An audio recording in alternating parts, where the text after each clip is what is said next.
Bonjour à toutes et à tous, soyez les bienvenus pour ce nouvel épisode du débrief 100% National 3 sur Foot Normand. On parle dans quelques instants des 6 matchs du week-end. La 20e journée était au programme avec encore une fois des déclarations, des buts et des informations en tout genre.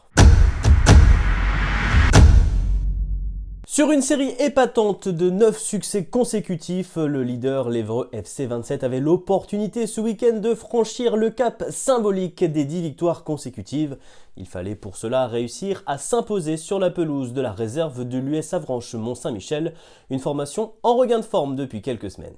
Ce n'est d'ailleurs pas vraiment une surprise de voir les joueurs du Sud-Manche les premiers à se mettre en évidence. De retour, le joueur prêté par Angers, Djali Mouadib, expédie une superbe frappe en première intention dans les cages d'Alexandre Lefebvre à la 36e minute. À réaction, Évreux n'a pas vraiment le temps de douter. Qui d'autre que le très en forme Marvin Emmanuel pour venir tromper le jeune Nathan Bisson et égaliser sur un numéro de soliste dont il a le secret. Quelques instants plus tard, Maxence Guerrero voit rouge côté Avranches et Évreux obtient un pénalty que transforme son capitaine Thomas Valentin juste avant la pause. En supériorité numérique à la fois sur la pelouse de Fenouillère et au tableau d'affichage, les Aurois viennent clore les débats à la 58e minute grâce à Sadia Diakabi. Plus rien ne sera alors marqué. Avranches 1, Évreux 3, score final. Match difficile, un adversaire de grande qualité. Ça faisait bien longtemps qu'on n'avait pas été mis autant en difficulté. Une équipe d'Avranches joueuse, prometteuse, qui a fait une très très belle première période, surtout les 40 premières minutes. Le plus important, ça reste les 3 points, ces 3 points successifs. Il faut noter qu'on est sur un 10 sur 10 qui est quand même à souligner, et on félicite les garçons pour cette débauche d'énergie et pour avoir été chercher 3 points face à un adversaire de grande qualité. Il nous reste 6 journées. On va faire le nécessaire pour aller au bout des choses et que le travail soit récompensé à sa juste valeur. 10 victoires de rang, 13 victoires sur ses 14 derniers matchs, un seul revers au cours de ses 19 dernières sorties. L'Évreux FC 27 marche sur le championnat normand et même un peu plus que ça. À la faveur de leur récente série de victoires, les joueurs de l'Eure se sont en effet hissés au sommet d'un classement des plus symboliques. À l'échelle nationale, tout groupe de National 3 confondu, le FC 27 possède le meilleur bilan au nombre de points pris par match, en l'occurrence 2,50. Seul Colmar fait aussi bien, mais avec une différence de but moins avantageuse. Difficile d'imaginer l'actuel leader du championnat normand de National 3 évoluer ailleurs qu'en National 2 la saison prochaine, malgré les 6 journées qu'il reste encore à disputer. À la poursuite de l'Évreux FC 27, mais nettement distancé, le CMS Ouassel et le FC Dieppe tentent néanmoins de faire bonne figure. C'est cependant plus une lutte pour la place de dauphin que pour la promotion à l'étage supérieur que se livrent les deux formations sénomarines. Ce week-end, le CMS Ouassel a d'ailleurs retrouvé de l'allant. En déplacement sur le terrain du SU d'Yves Cabourg qui lutte pour sa survie, les hommes de Romain Joubry s'en sont remis à un pénalty obtenu en deuxième période. Face à Jesse Chambé, Emrys Gomis n'a pas tremblé pour transformer et offrir 3 précieux points aux Océliens. Dans le même temps, à Bayeux, le FC Dieppe n'a pas eu la vie aussi facile sur cette situation alors qu'on joue la 23e minute. La lanterne rouge profite des balbutiements défensifs des Harengs et Baptiste Hamelin ne se prive pas pour ouvrir le score contre toute attente. Déterminés à bien finir une saison très pénible, les hommes d'Olivier Jobin ne tiennent leur avantage qu'un quart d'heure. Suite à ce corner, les Diepois récupèrent le ballon et sur ce nouveau centre, Nicolas Burel, resté en place dans la surface, surprend Jérémy Bazir de la tête pour le 1 partout. Dominateurs, les hommes de Guillaume Gonel sont contraints d'attendre l'heure de jeu pour prendre définitivement les devants. Alors qu'ils ont touché la barre quelques instants plus tôt, c'est un nouveau corner qui les délivre. À la retombée de ce dernier, l'ancien d'Alès Kiss Makonda trompe Bazir de près. 2-1 pour Dieppe, ce sera d'ailleurs le score final. Le minimum pour les Diepois qui viennent toutefois d'enchaîner 2 succès en championnat pour la première fois depuis 2 mois. Si ces victoires de Dieppe et d'Évreux ne leur permettent pas d'opérer de rapprocher au classement avec le leader Évreux, elles ont néanmoins ce week-end réussi à prendre une belle option sur le podium en vue du classement final. A noter que la rencontre du week-end entre le SU Div Cabourg et le CMS Wassel a dû être interrompue par le corps arbitral l'espace de quelques instants en raison, semble-t-il, d'insultes à caractère raciste qui auraient été proférées à l'encontre du gardien de Wassel, Issa Koulibaly. Soutien évidemment à lui et affaire à suivre.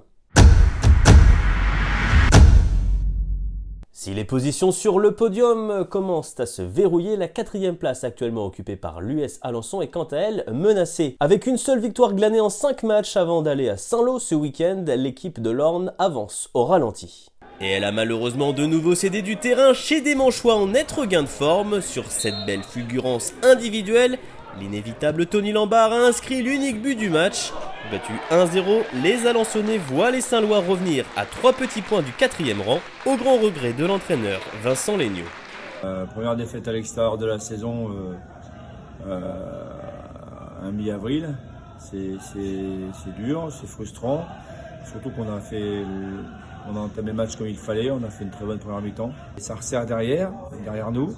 On voulait repousser vers l'avant, on a fauté. Voilà, on va se ressourcer, on va pas lâcher. On reste 6 matchs, donc à nous de considérer que sur notre première mi-temps, on est dans la vérité. Il faut retrouver du jus et de la fraîcheur pour être présent pendant 95 minutes. Voilà. La 4e place est également un objectif envisageable pour la réserve de Quevilly-Roux en métropole qui s'est manifestement bien remise du 8-0 concédé contre l'Évreux FC 27 voilà quelques semaines. Une semaine après avoir résisté à Alençon, les hommes d'Alain Vatelet ont réussi à dompter le Havre dans le choc des réserves séno-marines. Un seul but a suffi à leur bonheur, il est l'œuvre de Mamadou Kaloga, parfaitement servi sur ce centre venu de la droite. Grâce à ce succès, leur 8e de la saison, les Quevillers reviennent à 4 petits points d'Alençon.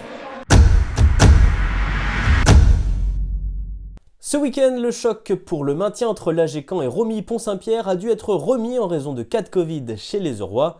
L'occasion était donc belle pour l'AS Cherbourg, toujours pas sorti d'affaire, de réaliser une belle opération. Face à une équipe de Vire toujours difficile à manœuvrer, les joueurs du Cotentin ouvrent le score contre le cours du jeu à la 31e minute. Sur corner, Florian Dubois expédie sa tête sur l'intérieur du poteau, mais le ballon franchit bien la ligne. 1-0 pour Cherbourg. 6 minutes plus tard, Anas Lanrabet s'écroule dans la surface, l'arbitre siffle penalty. Alban Bécombo ne tremble pas à l'heure de tromper Victor Pelleret pour le 1 but partout. Bécombo qui va même s'offrir un doublé alors que Vire bute depuis plusieurs minutes sur un bloc bien en place. L'ancien de Mondeville expédie une mine sous la barre de Pelleret. 68e minute, Vire mène désormais 2-1. Avec du cœur, Cherbourg pousse en fin de match et Jean-Paul Koumbi provoque à son tour un penalty. À la 83e minute, Michael Fati peut offrir un précieux point à ses partenaires et réussit son penalty face à Louis Deschâteaux, malheureux le jour de son anniversaire. 2-2, c'est ainsi le score final entre Manchois et Calvadosiens. À l'arrivée, ce point du match nul avait nettement plus de saveur pour les Cherbourgeois qui enchaînent un 4e match sans défaite et qui grappillent de précieux points dans la lutte pour le maintien. C'est pas forcément un bon point parce que quand on voit le match, quand on regarde les occasions, etc., puis la physionomie, je pense qu'on mérite la victoire. Après, c'est le jeu. On a eu un penalty. On pourra voir les images, ils ont eu un penalty, donc je pense que l'arbitre il a voulu compenser. Maintenant on repart avec un point, c'est mieux qu'une défaite, mais bon, on l'a un petit peu amer. Bon point on va dire, bon point parce que Vire c'est pas une équipe facile à jouer. On est sur une bonne dynamique, quand on ne sait pas gagner, il faut savoir pas perdre. Et aujourd'hui, on prend un point à domicile, c'est un bon point contre une belle équipe de Vire. J'aurais préféré qu'on gagne. Après voilà, ça fait toujours plaisir. En plus j'ai une période où j'ai moins marqué, là je commence à reprendre un peu, donc c'est sûr que ça fait plaisir, mais bon, on a préféré avoir la victoire. Et la prime. On s'est dit les choses clairement, les cadres on s'est réunis, on a fait un point sur la situation. Il faut savoir aussi que cette saison, la première partie de saison, on a eu beaucoup de malchance entre les blessés, les suspendus, j'en faisais partie aussi. Donc voilà, on a essayé de rectifier le tir, on a quand même gardé un bon état d'esprit à l'entraînement, tout le monde avait faim. Donc c'est ce qui nous a permis de renverser la balance pour la deuxième partie de saison. Je pense qu'elle est pour l'instant réussie, après elle sera réellement réussie une fois que le maintien il aura été acquis. Place désormais, vous en avez l'habitude, au bilan des 6 premiers matchs de cette 20e journée et à la petite projection sur la 21e sortie de la saison qui aura lieu la semaine prochaine.